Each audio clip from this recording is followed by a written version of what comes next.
Earphone কানে লাগায়া ঘুমায় গেছে যুবক।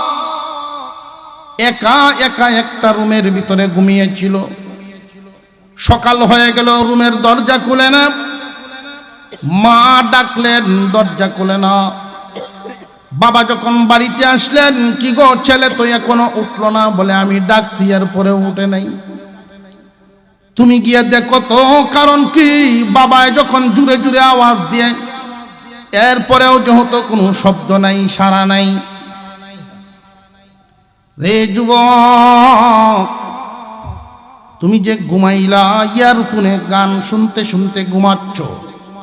ঘুম যদি ভাঙে তোমার হবে সকাল, ঘুম যদি না ভাঙে হয়ে যাবে পরকাল।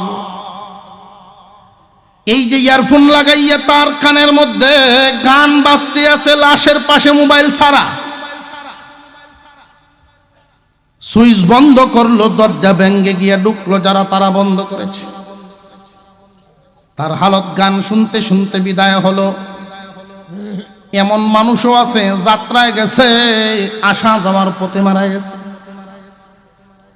এমন মানুষও আছে সুদি কারবারি লেনদেন করতে করতেই মারা গেছে, ছাড়তে পারে নাই।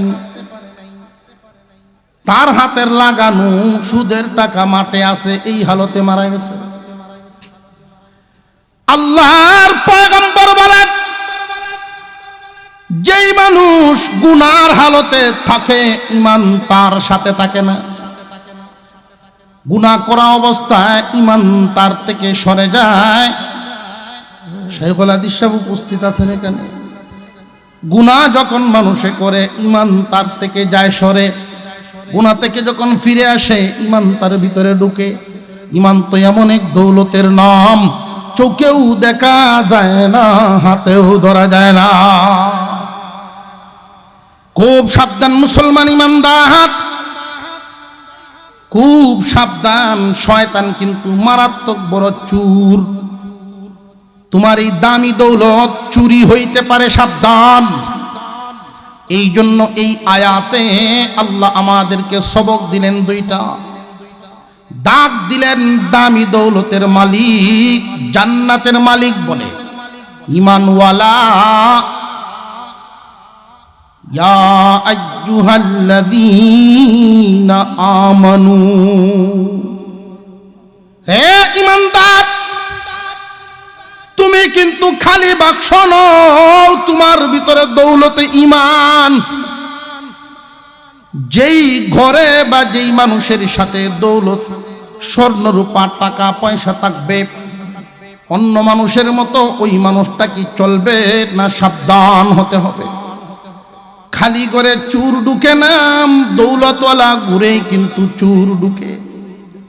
তোমার ভিতরে ঈমান নামক দৌলত আছে, এই জন্যই আল্লাহ তোমাকে সতর্ক করে পরামর্শ দিলেন দুইটা। হে ঈমানদার, দুইটা গুণ তোমার সাথে রাখবা। এই দুই গুণের গুণী যদি হইতে পারো, তাহলে ঈমানের পাহারাদারি করে কবরে নিয়ে যাইতে পারবা।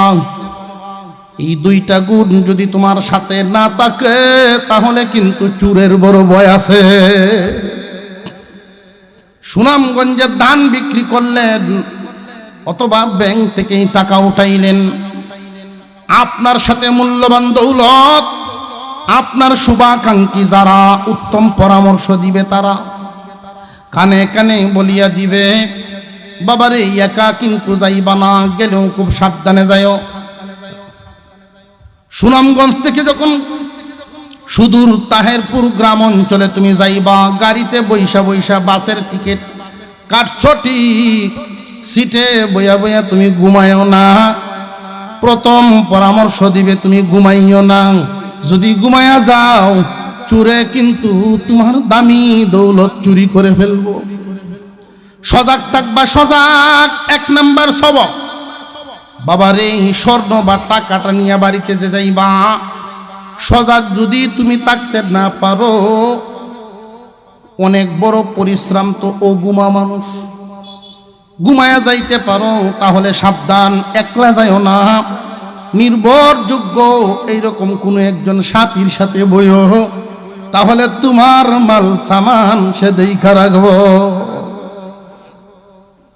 বুঝে আসতেছে? আল্লাহ বলে, ইয়া আইয়ুহাল্লাযীনা আমানুত্তাকুল্লাহা ওয়া কুনু মা'আস সাদিকিন। হে ঈমানদার, এই দামি দৌলতের মালিক শোনো, এক নাম্বার পরামর্শ, আল্লাহকে ভয় করো। প্রথম সবক, আল্লাহকে ভয় করো। দুই নাম্বার সবক, ওয়াকুনু মা'আস সাদিকিন। আল্লাহকে যারা ভয় করে আল্লাহ ওয়ালাদের সাথী হয়ে যাও। অসুবিধা হইতেছে আপনারা? এক নাম্বার সবক, আল্লাহকে ভয় করো। আমরা এখানে যারা আছি আল্লাহকে ভয় করি, এমন কারা কারা আছি আল্লাহকে ভয় করি? যারা আল্লাহকে ভয় করেন তারা একটু হাতটা তুলেন দেখি। মাশাআল্লাহ, আলহামদুলিল্লাহ, হাত নামান। আমি দুইটা তুলছি।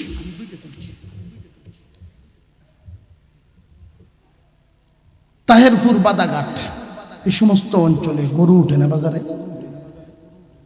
তো এক মুরব্বী মানুষ গরু লয়ে গেছে বাজারে, ব্যস্ত, দাওয়াতে তাবলীগে সময় দেয়, নামাজ পড়ে, পাগড়িওয়ালা লোক, সত্য কথা বলে। তো একদল লোক আইসা বলে, চাচা গরুর কালারটা খুব পছন্দ হয়েছে, দুধ কতখান দেয়? কয় আমি জানি না। আপনার গাভী আপনি জানেন না মানে? কয় আমি একদিন কিরাইতে গিয়া এক লাত্তি খাইয়া রে বাবা, এক সপ্তাহ হাসপাতাল বাঁচলাম। কোথায় লাত্তির অভ্যাস ছাড়াইলেন না? কয় চেষ্টা করছিলাম, সান দিছিলাম, 2 ভগবান ছিলাম, এক কারণ বান্দার ভরে যা হইল, আগে দিত 1 টেঙ্গে, ভরে দে 2 টেঙ্গে, আর হইল না। হায় রে, আরেক দলাইছে। আমরা দুধের গায়ের দরকার নাই, আলো কেমন আরে হেঁটে করে, যদি শুই তো পারে তুলন বড় কঠিন আছে। হায় রে বিপদ, এরাও বিদায়। আরেক দলে আয়া কয় এটা কা কেমন? কয়দিন ভালো হয়ে তালাবি দিলে যত্ন করিয়া বেশি বয়সে তো বেচলাম, পরে তাজা করি।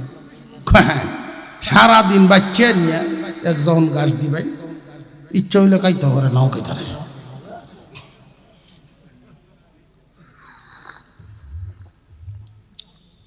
খালি ময়দানে দাঁড়ায় রয়েছে, কোনো কাস্টমার নাই। তো প্রত্যেক গরুর বাজারও দেখবেন কৌশলী কথা জানে এমন কিছু লোক থাকে। আমরা যদি কুয়েলতা শুনবেন না, গরুর দালাল কয়ে কৌশলী কথা। কয়টা হুটা মিটে দুধ যদি কেমন লাগে আমার কেটে নেই, 5000 বাড়াইয়া দিয়ে নিল, এই যে টানা টানলো, হাত বড় উঠলো না। পরের দিন বেড়ার নামে বিচার কয় আমি একটু মিথ্যা কথা কয়ে দিচ্ছি না, আমি কয়টা হুটা কয়ে দিচ্ছি। মিডে না তুই তা হেঁটে দেখ, কয় মিডে দুধই বইটা কইয়া দিচ্ছি, কিন্তু কি পরিমাণ ওই বইটা কইছি না। এটা হইল কৌশলী কথা। কথা বলে একরকম, উদ্দেশ্য হইল আরেক রকম। এই গরুর দালাল একজনে দেখিয়া চাচা আপনি যেই ভাষণ দিছ, গরুর যেই গুণ কীর্তন আপনার কাছ থেকে শোনা গেছে, কেয়ামত হইব বিহিত না, এটা আমার কাছে দিন। লইয়া ভাই সকল, এই গরু আলো জুরবান ডাইনে দিয়া শুইব না আটব না, কি তখন ওইটা একটু বড় কইছে না। ডাইনে দেয়া আলো জুরবান শুনলেই বোঝা যায় এটা খুব সরস গরু। আল জুরবান ডাইনে দেয়া, দুধ ইচ্ছা মতো টাইনে নেবে, তুতা থাকবো না, না থাকবো কথা কইছে না। ইচ্ছা মতো টানিয়া দুধ হয়ে যায়। আর ঘাস খাওয়া, খাওয়ান লই আপনার কোন চিন্তা নাই, না খায় মরিয়া থাকো, আপনার চিন্তা কি? এই তিন কথা কোয়াতে আলো জুরবান ডাইনে দুধ লইবেন ইচ্ছা মতো টানিয়া, খাওয়ান লই কোনো চিন্তাই নাই। এখন দেখা যায় বীর কি বীর, মানুষের বীর হয়েছে। গরুর মালিক আস্তে আস্তে বেড়ার কাছে গিয়া, বাজান আমার এই গরু বেচতাম না। কই মেয়ে কি কই, এতক্ষণ একটা বাস করলাম, মোহন কয় গরু বেচতাম না। আমার গরুর যে এত গুণ আমি জানি না।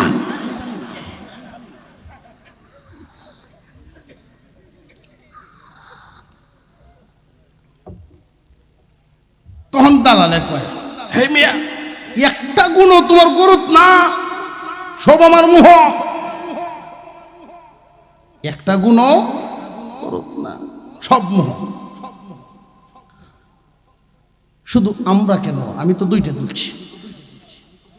আল্লাহর ভয় আমাদের ভিতরে আছে, এই কথাটা সারা বাংলাদেশের সবাই স্বীকার করবে, কিন্তু স্বীকারোক্তি মুখে, ভয় নাই বুকে। বুঝে আসতেছে বিষয়টা? এটা শুধু হাত পর্যন্তই, আমাদের মুখ পর্যন্তই আল্লাহর ভয়, আসলে বুকে নাই, অন্তরে নাই। যে এলাকার মানুষ আল্লাহকে ভয় করে ওই এলাকার হালত কি জানেননি? চিত্রটা একটু লক্ষ্য করেন। আমি বলি,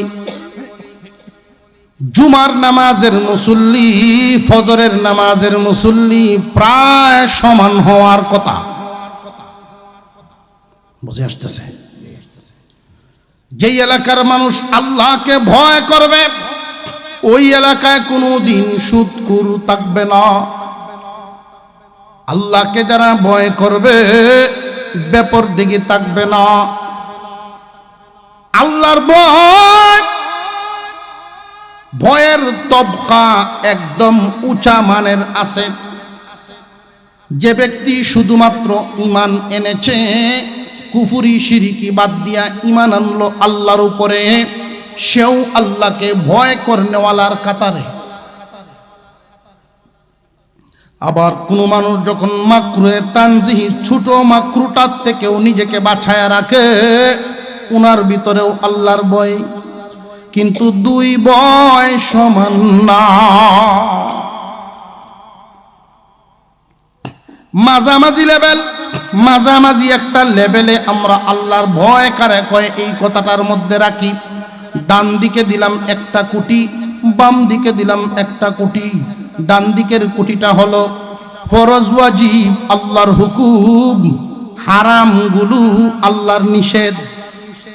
যেই মানুষটার ভিতরে আল্লাহর ভয় থাকবে, হারাম কাজ করবে না, ফরজ ওয়াজিব ছাড়বে না।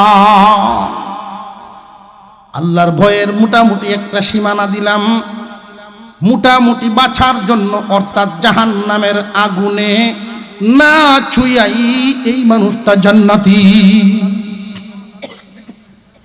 হাসরের মাঠে একদল মানুষ বিনা হিসাবে জান্নাতে যাবে, হাসরের মাঠে আরেক দল মানুষ সহজ হিসাবে জান্নাতে যাবে, হাসরের মাঠে আরেক দল মানুষ খুব কঠিন হিসাবে জান্নাতে যাবে।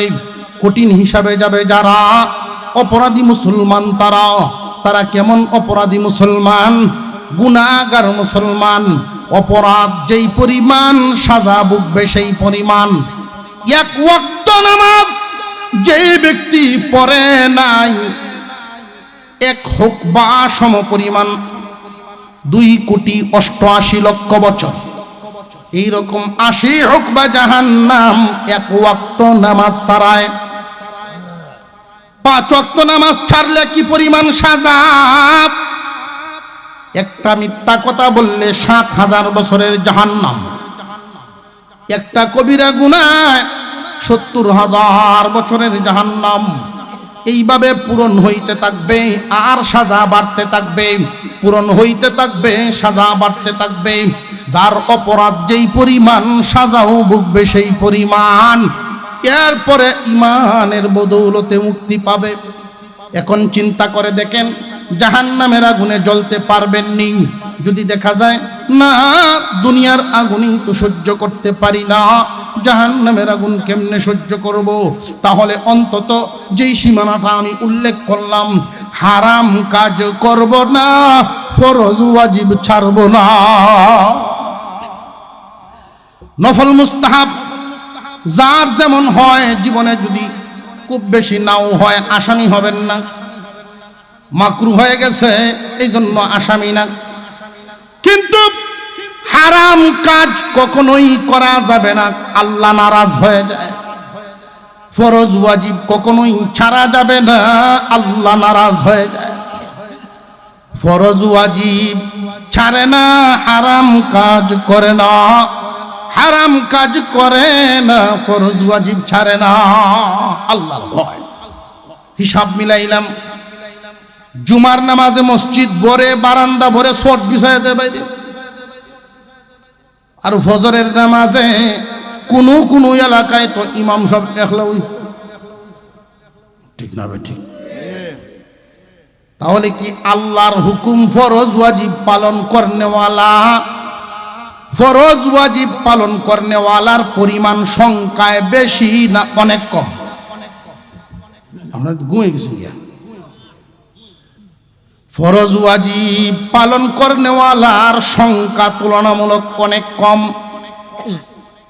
পক্ষান্তরে হালাল পথে দুনিয়াদারি করনেওয়ালার সংখ্যা, হারাম পথে দুনিয়াদারি করনেওয়ালার সংখ্যা।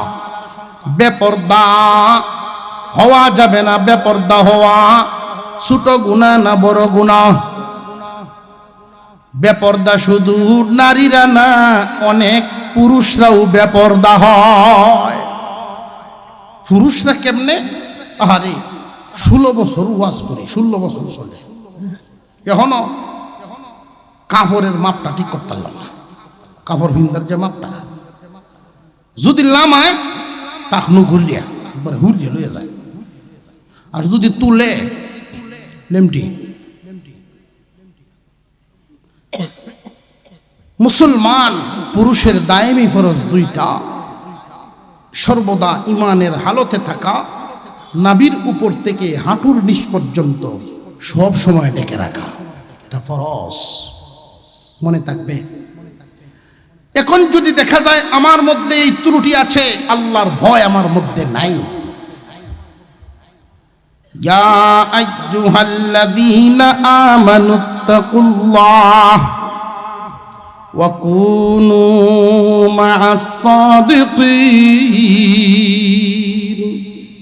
হে ঈমানদারেরা, এক নম্বরের সবক, আল্লাহকে ভয় করো। যারা আল্লাহকে ভয় করবে, আল্লাহকে যারা ভয় করবে, আল্লাহর ভয় যার অন্তরে ভরপুর, অন্য কোনো ভয় ঢুকার জায়গাই নাই, তাহলে শয়তানকে তো আর ভয় পাওয়ার কারণ নাই। শয়তান চুরে তোমার ঈমান নিতে পারবে না, আল্লাহর ভয়ে তোমার অন্তর ভরা। যদি দেখা যায় যে না না মুখে বলি ঠিকই, অন্তর তো পুরোপুরি ভরতে পারি নাই, নামাজ মিস হয়ে যায়, হারাম কাজ গটিয়া যায়, ফরজ ওয়াজিব ছুটিয়া যায়, তাহলে বান্দা আর দেরি করার সময় নাই, আর দেরি করার সময় নাই। তোমার আত্মা বড় রোগে আছে, তোমার আত্মা বড় রোগে আছে, কলব বড় অসুস্থ হালতে আছে, বেমারের হালতে আছে। দেহের রোগ চিকিৎসা করানো যতটুকু জরুর, আত্মার রোগের চিকিৎসা করা এর চাইতে অনেক জরুর। কেন জানেননি? দেহ যদি রোগী হয়, বেশি তো বেশি মরণ হইয়া কবরে যাইবা, আর কলব যদি রোগী হয় রে, মরলে হবে না, কলবের রোগে মানুষকে জাহান্নামে নিব। আল্লাহর ভয় তোমার অন্তরে যদি রুখে না, মনে করো পরিপূর্ণতা নাই, তাহলে 2 নাম্বার সবক জলদি লও, জলদি লও। ওয়াকুনু মা'আস সাদিকিন। যারা এমন মানুষ আছে, আল্লাহর ভয় যাদের মধ্যে আছে, ফরজ ওয়াজিব ছুটে না, হারাম কাজ ঘটে না, এমন আল্লাহর ওলিদের সাথী হইয়া যাও। আল্লাহওয়ালাদের বায়াত হও, তাদের সাথে সময় দাও। এতে লাভ হবে কি জানোনি? আল্লাহওয়ালার আসর তোমার উপরে পড়বে। আল্লাহওয়ালার আসর পড়ার কারণে হালত হবে এমন, তোমার বেনামাজির হালত দূর হইয়া নামাজি হইবা, মিথ্যাবাদীর হালত দূর হইয়া সত্যবাদী হইবা, হারামের লাইন বাদ দিয়া তুমি হালাল পথে চলবা।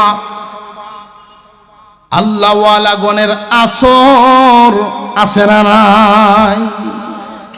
আল্লাহর ওলিদের নজরে পথ হারা মানুষ পথ পেয়ে যায়।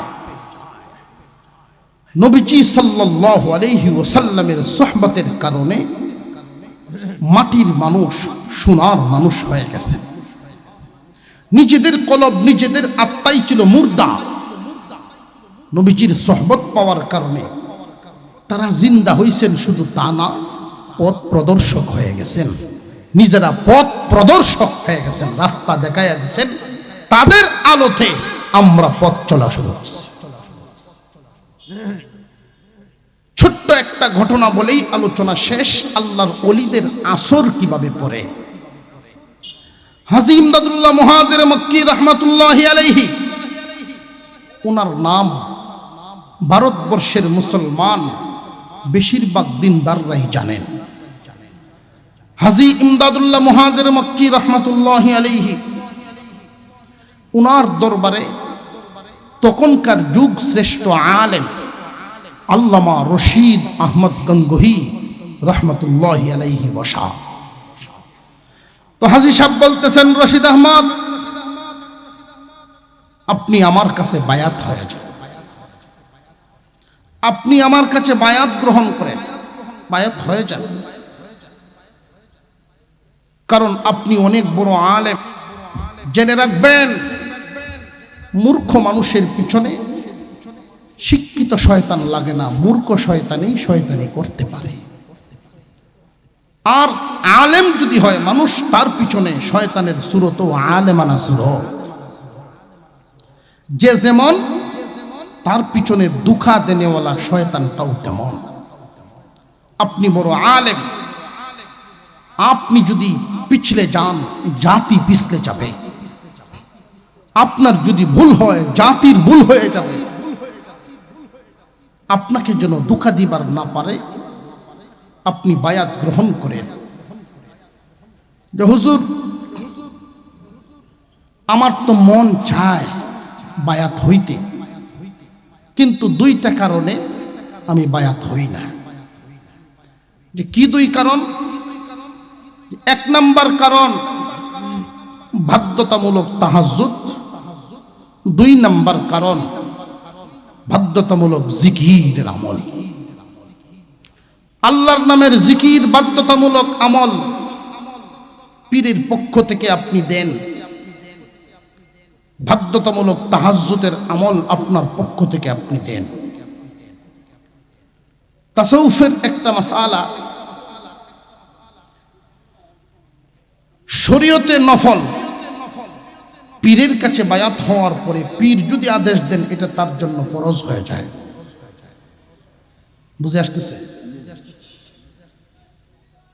তাহাজ্জুদ প্রতিদিন পড়া লাগবে এরকম ফরজ ওয়াজিব না, কিন্তু পীর যদি হুকুম দিয়া দেন, ইচ্ছাকৃতভাবে বিনা কারণে তাহাজ্জুদ ছাড়তে পারবে না, মজবুত হয়ে যায়। জিকির ছাড়তে পারবে না, মজবুত হয়ে যায়। হুজুর, আপনি জানেন আমি ছাত্র পড়াই, কিতাব লেখালেখি করি, গভীর রাত্রে ঘুমাই, তাহাজ্জুদ প্রতিদিন আমি পারবো না। আপনি যদি আমার এই দুইটা শর্ত মানেন, আমি মুরিদ হব। দেখেন তো, এমন একজন মুরিদ ফিরে শর্ত দেয় আর দিতে পারেন। উনি ছিলেন এই ভারতবর্ষে তখনকার সময়ে সবচেয়ে বড় আলেম, ফকিহুন নফস রশিদ আহমদ গঙ্গোহী রহমতুল্লাহি আলাইহি। এমন আলেম আজও পর্যন্ত আর হয় নাই। এই জাতি আর পাবে কিনা জানি না। এই দুই শর্ত যদি আপনি মানেন, আমি বায়াত হয়ে যাব। হাজী সাহেব বললেন, আপনার দুই শর্ত আমি মানব, আমারও একটা শর্ত আপনার মানতে হবে। আপনার কি শর্ত? বায়াত হওয়ার পরে 3 দিন আমার খানকায় থাকবেন। ঠিক আছে, এটা কোনো বিষয় না, 3 দিন খানকায় থাকবো। আরো অনেক মুরিদানে কেরাম থাকেন। প্রথম দিন বায়াত গ্রহণ করার পরে রাতের আমল সেরে যখন ঘুমালেন, দাওয়াতে তাবলীগে যারা গেছেন দেখেছেন শেষ রাত্রে যখন পাশের বিছানার থেকে একজন উঠতে থাকে, বিছানা দোলা করার যে একটা উসুসি শব্দ, এতেই পাশের জনের ঘুম ভেঙে যায়। একই খানকায় যখন তারা ঘুমিয়েছেন, পাশের বিছানার লোকটা উঠে যাচ্ছে, নাড়াছাড়ায় ওনার ঘুম ভেঙে গেছে। গঙ্গুহি রহমতুল্লাহ আলাই তাকায়া দেখেন খানকায় আর কেউ বিছানায় নাই, উনি ছাড়া। সব ওযু করে যায় নামাজে দাঁড়ায় গেছে, তাহাজ্জুদের আমল করে। উনার বিবেকে ধাক্কা দিচ্ছে। যারা মাঝে মাঝে এলোমেলো হয়ে যাওয়া মাসালাগুলো আমার কাছে সোজা করতে আসে, তারা তাহাজ্জুদের যায় নামাজে, আর আমি শুয়ে কেমনে থাকি। বিবেকের ধাক্কায় উনি উঠে গেছেন, ওযু করে তাহাজ্জুদ আদায় করেছেন। জেনে রাখবেন, যিনি আলেম উনার সেজদাটা উনার ইলম সমান ওজনী। সেইভাবে উনি নামাজটুকু সারলেন। জিকির যখন শুরু হলো নামাজের পরে, জিকির উনিও জিকিরে শামিল হয়ে গেলেন। এইভাবে একদিন গেল, দ্বিতীয় দিন গেল, তৃতীয় দিনের হালত হলো রশিদ আহমদ গঙ্গুহি উনি নিজে আগে জাগলেন, সবাইকে ডেকে জাগালেন, তাহাজ্জুদ নিজে পড়লেন, জিকিরে শামিল হলেন। উনি যখন জিকির শুরু করলেন, যে যত বড় আলেম হয় ওনার সেজদাটা আলেমানা সেজদা, ওনার রুকুটা আলেমানা রুকু। যিনি আলেম আর জাহেল সমান কি? আল্লামা রশিদ আহমদ গঙ্গুহি রহমতুল্লাহি আলাইহি ওই দিন জিকির যখন শুরু করলেন, ওনার জিকিরের যেই তাল উঠেছে, জিকিরের তালে শুধু কলব লড়ে তা না, বডি লড়া শুরু হয়ে গেছে। বডি লড়ে তা না, যায় নামাজ সহ জায়গা সহ উনি তাকায়া দেখেন ঘরের টিন কাঠ সহ আল্লাহ আল্লাহ জিকির শোনা যায়। মজা শুরু হয়েছে। পরের দিন সকালবেলায় হাজী সাহেবের সামনে গিয়া রশিদ আহমদ বসছেন আত্তাহিয়াতুর সুরতে। হুজুর দরখাস্ত নিয়ে আসছি। কি দরখাস্ত? আলেম মাওলানা কি দরখাস্ত আনছেন? আপনি আমারে 3 দিনের অনুমতি দিয়েছিলেন, শর্ত দিয়েছিলেন, দরখাস্ত নিয়ে আসছি। খানকায় আমাকে 40 দিন থাকার অনুমতি দেওয়া হোক। 40 দিন যখন উনি খানকায় ছিলেন, উনার হালত কেমন হইল? হাজী সাহেব উনাকে পাঠায় দিলেন তার এলাকায়, তুমি যাও গঙ্গুহ এলাকায় চলে যাও, আল্লাহ ভুলা মানুষগুলোরে আল্লাহর সাথে মিলাও, আল্লাহ ভুলা মানুষগুলো আল্লাহওয়ালা বানাও। তোমার এলাকায় তুমি যাও, ওইখানে উনি গিয়া সাধারণ মানুষগুলোরে মুরিদ করে করে জিকির শিখান, নামাজ শিখান, তালিম শুরু করে দিলেন ওই এলাকায়। অনেক দিন পর হাজী সাহেব সফর করতে গেলেন গঙ্গুহ এলাকায়। ঘুরতে ঘুরতে, তখন তো গাড়ি ঘোড়ার তেমন কোনো যুগ নাই, পায়ে হাঁটার যুগ, আর মিডিয়ার যুগ না যে চেহারা দেখলেই চিনে ফেলবে যে অমুক। হাজী সাহেব এত বড় পীর মারিফতের সম্রাট, হেঁটে হেঁটে হাওর পার হচ্ছেন, হেঁটে হেঁটে গ্রাম পাড়ি দিচ্ছেন। এমন একটা এলাকায় গিয়া ঢুকলেন, গিয়া দেখেন একজন মানুষ কাপড় ধোয়। এই কাপড়টা যে ধুইতেছেন, দুপা মানুষ কাপড়টা ভিজাইয়া উপরে যখন উঠায় লা ইলাহা, ওইটা কাঠে যখন মারেন ইল্লাল্লাহ বলিয়া মারেন, লা ইলাহা ইল্লাল্লাহ, লা ইলাহা ইল্লাল্লাহ। এইভাবে জিকিরের তাল শুরু হয়ে গেছে। হাজী সাহেব দূর থেকে লোকটাকে দেখে ইশারা করে ডাক দিলেন, রে বাবা এদিকে, তোমারে দেখে তো আমার মনে হয় তুমি হক্কানি কোন পীরের মুরিদ হবে। তোমার পীরের নাম কি বলো? যে মুরব্বী, আপনি আমার পীররে চিনবেননি। আমার পীর এই যুগের সবচেয়ে বড় আলেম আল্লামা রশিদ আহমদ গঙ্গোহী। হাজী সাহেব তখন এই আয়াত পড়তেছিলেন আর চোখ থেকে পানি ছাড়তেছেন। আল্লাহ, আপনি যে বলেছেন ইত্তাকুল্লাহ, আল্লাহকে ভয় করো, যদি দেখো কমতি আছে ওয়াকুনু মা'আস সাদিকিন, আল্লাহ ওয়ালাদের সাথী হয়ে যাও, আর দেরি করবা না, দেরি করবা না, আল্লাহ ওয়ালাদের সাথী হও, তুমিও আল্লাহ ওয়ালা হয়ে যাইবা। রশিদ আহমদ জিকির নেয় না, জিকির নিবে না। মুরিদ হইল শর্ত দিয়া রশিদ আহমদ জিকির নিবে না। খানকায় 3 দিন থাকার কারণে আসর এমন পড়া পড়ল, 40 দিনে এমন পাক্কা হয়ে গেল, মুরিদরা পর্যন্ত এখন জাকিরিন বান্দা, জাকিরিন দল হয়ে গেছে। বহুদিন পর আল্লামা হুসাইন আহমদ মাদানী রহমতুল্লাহি আলাইহি একটা প্রদেশে গেলেন সফরে। একটা জল চৌকি দিয়েছেন ওনাকে বসার জন্য। ওই চৌকিটাতে বসেই